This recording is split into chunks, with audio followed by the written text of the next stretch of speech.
You think you know where trees come from. Of course you do. You've seen it 1,000 times. You push a seed into dirt, add water, wait, and eventually something green breaks through the surface and starts reaching upward. Trees come from the ground. Everyone knows this. It's not even a question worth asking. Except it is.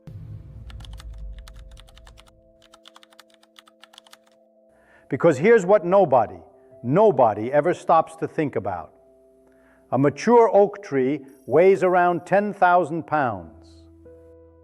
Some trees weigh significantly more. That's thousands of pounds of wood, bark, roots, and branches that didn't exist a century ago. And now it does. So here's the question. Where did all that mass come from? Not vaguely, not poetically, physically. Where did those 10,000 pounds of solid matter come from? The obvious answer is the soil. Roots go deep, the tree pulls stuff up, and that stuff becomes tree. That feels right. That feels obvious. So let's test it. There's a famous experiment done by a Flemish scientist named Jan Baptist van Helmont in the 1600s. He took a willow tree weighing 5 pounds and planted it in 200 pounds of dried soil. He watered it for 5 years and let it grow. At the end, the tree weighed 169 pounds. It had gained 164 pounds of new mass. Then he dried the soil again and weighed it. The soil had lost less than 2 ounces. 2 ounces. The tree gained 164 pounds and the soil barely changed. So where did the other 163 pounds and 14 ounces come from? Not the soil. That's gone. That's the comfortable answer, and the numbers just killed it. This is the moment most people shrug and move on. They figure there's some technical explanation they don't understand, something about nutrients or chemistry, and they file it away and forget it. But stop. Don't move on, because what just happened is extraordinary.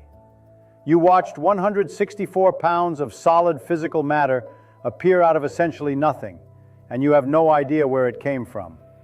That's not a small gap in your knowledge. That's a gaping hole in your understanding of how the physical world works. And the answer, when you actually see it, is going to break something in how you think about trees, about air, about matter itself. Let me show you. Okay, so the soil doesn't account for it. But water does, right? The tree drinks water constantly, gallons and gallons of it. A large oak pulls up roughly 100 gallons of water on a hot day. Over a century, that's an enormous amount of water moving through the system. So the mass must come from water. That's the next obvious answer. And it feels even more satisfying than soil because you can actually picture it. Roots drink, water travels up, tree grows. Clean, simple, logical. Except it doesn't work either. Here's why. Water is H2O, 2 hydrogen atoms and 1 oxygen atom. When a tree processes water, it breaks it apart and uses the hydrogen. The oxygen gets released back into the air, which is actually where all the oxygen you're breathing right now comes from. But hydrogen is the lightest element that exists. You need an enormous amount of it to account for any significant mass. And beyond that, wood isn't made of hydrogen. Wood is made of carbon. Carbon is the backbone of every organic molecule, every cell wall, every fiber of every tree that has ever grown. Carbon is heavy, carbon is dense, and carbon makes up roughly 50% of the dry weight of any tree. So here's the problem. The soil doesn't have enough of it. The water doesn't either. A tree's roots absorb minerals from the soil, things like nitrogen, phosphorus, potassium, and those matter for biological function. But all of those minerals together account for maybe 1 to 2% of the tree's total dry mass. 1 to 2%. The vast majority of what a tree is made of cannot be explained by anything coming out of the ground. The math simply doesn't work, and it doesn't matter how many times you picture roots drinking water, the numbers refuse to cooperate. So you're left with a problem that should feel genuinely uncomfortable. You have a 10,000-pound object sitting in front of you. You know it grew from a 5-ounce seed, and you cannot account for the mass.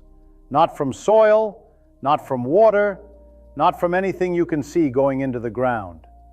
The answer is somewhere else entirely. Somewhere most people never think to look. And when you find out where, it's going to make you look at every tree you've ever seen in a completely different way.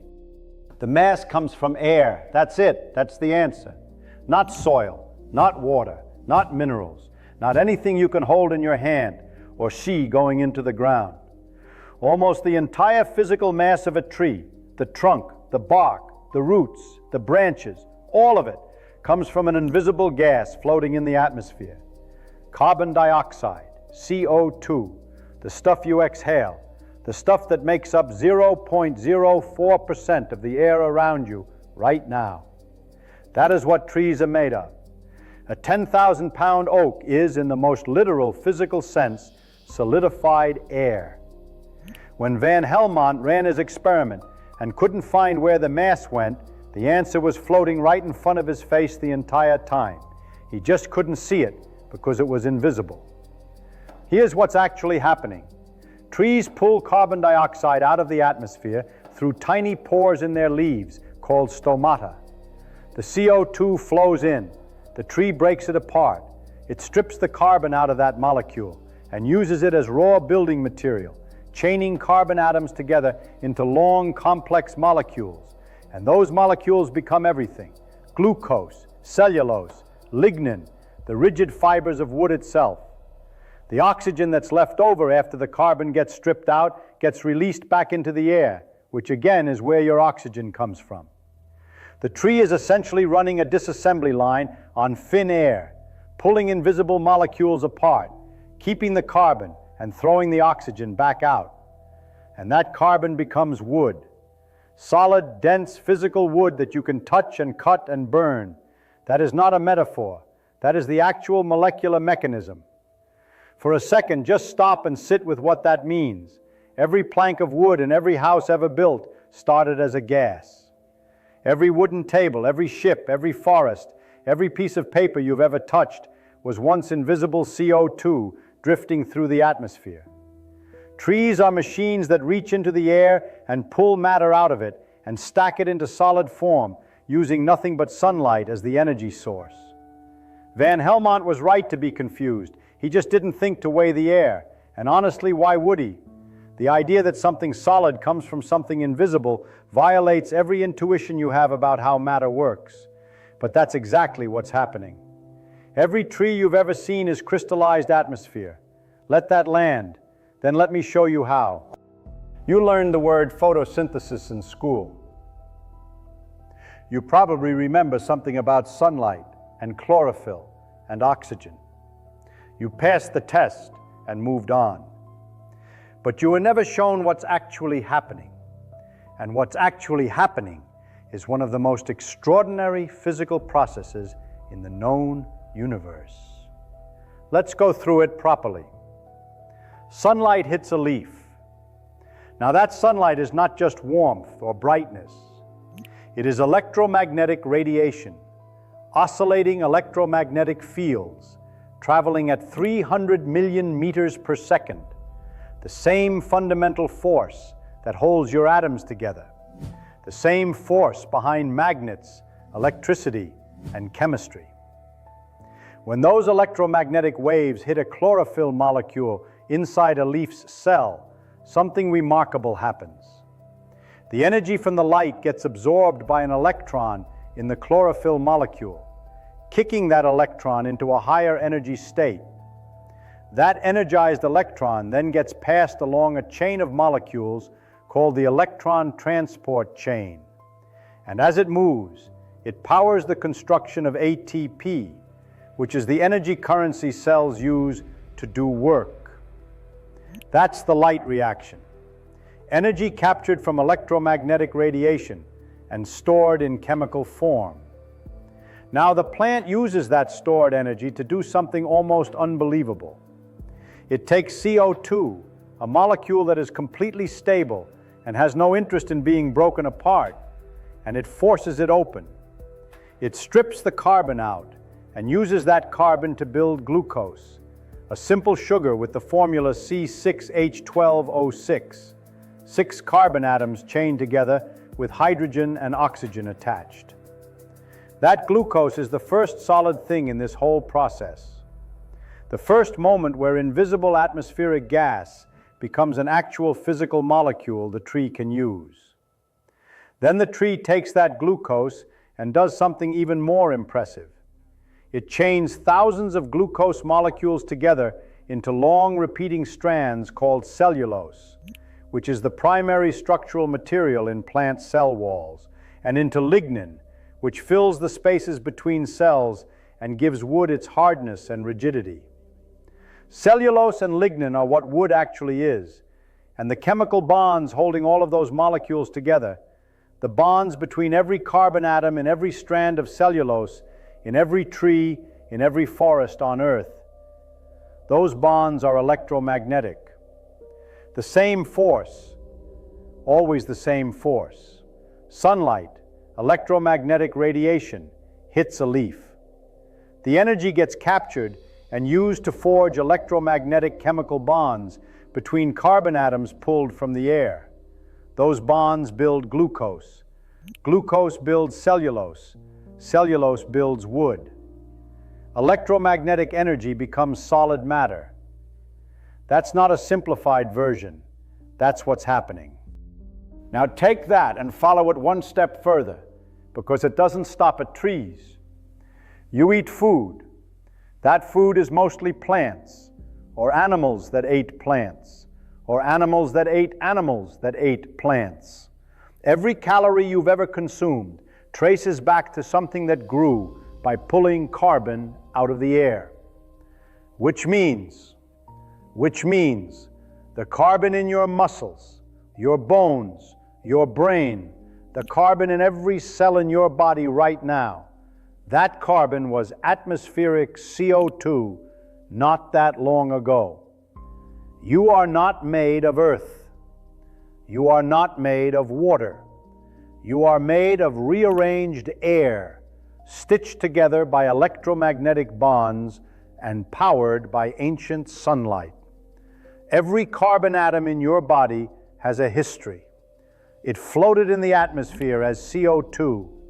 A plant pulled it in, stripped it out, and built it into glucose. Something ate that plant. Something else ate that.